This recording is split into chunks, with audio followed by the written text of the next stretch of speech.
नमस्कार मित्रांनो, स्वागत आहे तुमचं आपल्या चॅनलवर, ज्या चॅनलचं नाव आहे मुद्दा हक्काचा। मित्रांनो, पुण्यामध्ये स्वारगेट बसस्थानक अगदी पुण्याच्या मध्यामध्ये आहे आणि त्या पुण्याच्या मध्यामध्ये असणाऱ्या स्वारगेट बसस्थानकावर एका 26 वर्षीय तरुणीवर एका नराधमाकडून बलात्कार होतो आणि तो नराधम किंवा त्या नराधमाची संपूर्ण माहिती आणि तो नराधम नेमका कुठला होता, त्याचं बॅकग्राऊंड काय आहे आणि त्याचे संबंध नेमके कोणासोबत आहेत का, किंवा त्याचं एक लव्ह मॅरेज झाले अशा प्रकारची सुद्धा माहिती आहे। तर याची नेमकी माहिती काय आहे आणि हा आरोपी कुठल्या गावचा होता आणि हे घडलं होतं काय, हेच तुम्हाला मी आजच्या या व्हिडिओमध्ये सांगणार आहे। नमस्कार, मी रणजित। तर मित्रांनो, चॅनलवर जर नवीन असाल तर चॅनलला सबस्क्राईब करून घ्या, कारण चॅनलवर असेच वेगवेगळे विविध माहितीपूर्ण व्हिडिओज येत राहत असतात। तर मंडळी, पुण्यामध्ये महाशिवरात्रीच्या अगदी पहाटे 5 वाजता 5:30 ला ही सगळा घटना झालेली आहे आणि या घटनेमध्ये 26 वर्षीय तरुणी अगदी आपल्या गावाकडे जात असताना, म्हणजे गावाकडे जाण्यासाठी बसस्थानकावर, स्वारगेट बसस्थानकावर ती आलेली होती आणि ती आलेली असताना हा गाडे जो आहे त्या बस स्टँडवर अगदीच त्यावेळी माणसं जास्त नव्हते आणि हा गाडे सुद्धा तिथं आलेला होता आणि या गाड्यानं त्या मुलीला पाहिलं किंवा त्या तरुणीला 26 वर्षाचा पाहिलं आणि पाहिल्यानंतर तो तिच्या जवळ गेला आणि तो म्हणला, तुम्हाला बस लागत नाहीये का? मी तिकडे बस लागलेली ती मला माहिती आहे, चला मी तुम्हाला तिकडे घेऊन जातो, किंवा ताई म्हणाला तो तिथं। आणि ताई म्हणाल्यानंतर ती मुलगी म्हणाली, बस तर इथंच लागत होत्या, मी बऱ्याच वेळेस गावाकडे गेले, बस इथंच लागतात। परंतु तो म्हणाला, मी 10 वर्ष झालं या ठिकाणी काम करतोय आणि मी ड्रायव्हर आहे किंवा कंडक्टर आहे, अशा प्रकारचे त्यानं सांगितलं।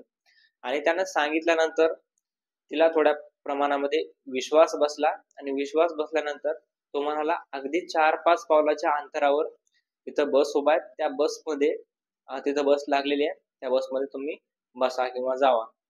आणि त्या ठिकाणी ही महिला जाण्यासाठी तयार झाली किंवा तरुणी जाण्यासाठी ती तयार झाली आणि ती तयार झाल्यानंतर हे तिकडे गेले, म्हणजे हा गाडे सुद्धा त्याच्यासोबत गेला आणि गाडे आणि ही मुलगी दोघे जण बसमध्ये गेले आणि त्या गाडीनं काय केलं, त्या गाडीनं त्या बसचा दरवाजा लावला आणि मध्ये जे एसीचं कॅबिन असतं, त्या एसीचं कॅबिन सुद्धा दरवाजा तिचा सुद्धा लावला आणि ह्या गाडीनं त्या 26 वर्षीय तरुणीवर मोठ्या प्रमाणामध्ये अत्याचार किंवा बलात्कार केला। आणि बलात्कार केल्यानंतर तिकडे सगळे सीसीटीव्ही असताना, पोलीस तिथं तैनात असताना कुठलीही घटना त्यांच्या कानावर आलेली नाही किंवा आरडाओरडा त्यांच्या कानावर आलेला नव्हता। आणि हे सगळं घडत असताना कोणालाही याची शंका किंवा कोणालाही याची माहिती मिळालेली नव्हती। मग हे घटना झाल्यानंतर हा आरोपी मूळ गावचा म्हणजे शिरूर मधला गुनाटी या गावचा होता।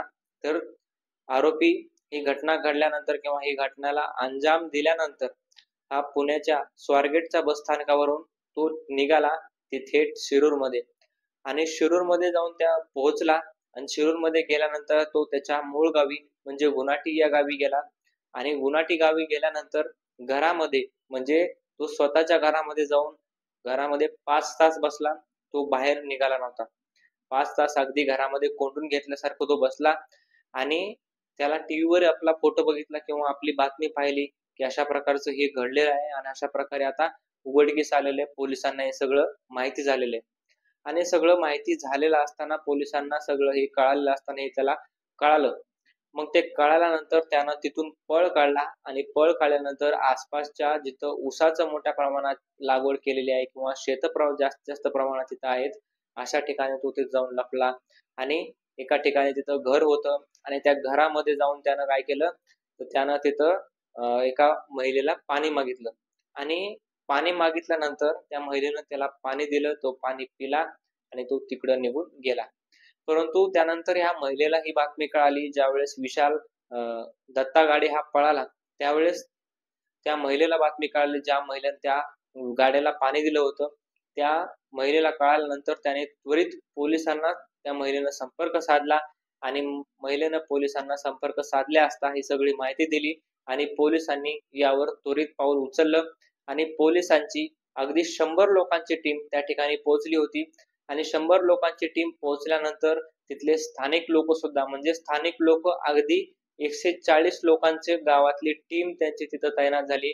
असे 240 लोक त्या ठिकाणी दिवसभर सर्च ऑपरेशन करत होते आणि दिवसभर सर्च ऑपरेशन करून सुद्धा त्यांना कुठेही त्या सर्च ऑपरेशन मध्ये त्या आरोपीचा शोध लागला नाही आणि संध्याकाळ होईपर्यंत हे त्यांचं ऑपरेशन माघारी फिरलं होतं. कारण त्या ठिकाणी जो बिबट्याचा वावर होता, बिबट्या तिथं बऱ्याच प्रमाणामध्ये आढळला गेला होता. त्याच्यामुळे पोलिसांनी हे सर्च ऑपरेशन तिथं थांबवलं गेलं होतं. आणि आता यानंतर असंही कळतं की त्या नराधमाचं किंवा त्या बलात्कारीचं लव्ह मॅरेज सुद्धा झालेलं होतं आणि लव्ह मॅरेज झालं असताना याची नजर किंवा याचे जे होतं सगळं बॅकग्राऊंड, तर बॅकग्राऊंड मध्ये याची महिलांवर नजर होती किंवा पोरीवर किंवा तरुणीवर ही नजर त्याची हमेशा राहत होती. आणि बऱ्याचशा घटना किंवा बऱ्याचशा मुलींना मेसेज करणं, मैत्रिणींना मेसेज करणं, त्याच्या मैत्रिणीचा नंबर मागणं, अशा प्रकारच्या घटना या नराधमाकडून झालेल्या होत्या असं कळत आहे किंवा अशी माहिती त्याच्याबद्दलची समोर येत आहे. मित्रांनो, तुम्हाला काय वाटते या सगळ्या नराधमाबद्दल आणि या प्रकरणाबद्दल एक कमेंट बॉक्स मध्ये नक्की सांगा आणि भेटूयात नवीन व्हिडिओ मध्ये. धन्यवाद.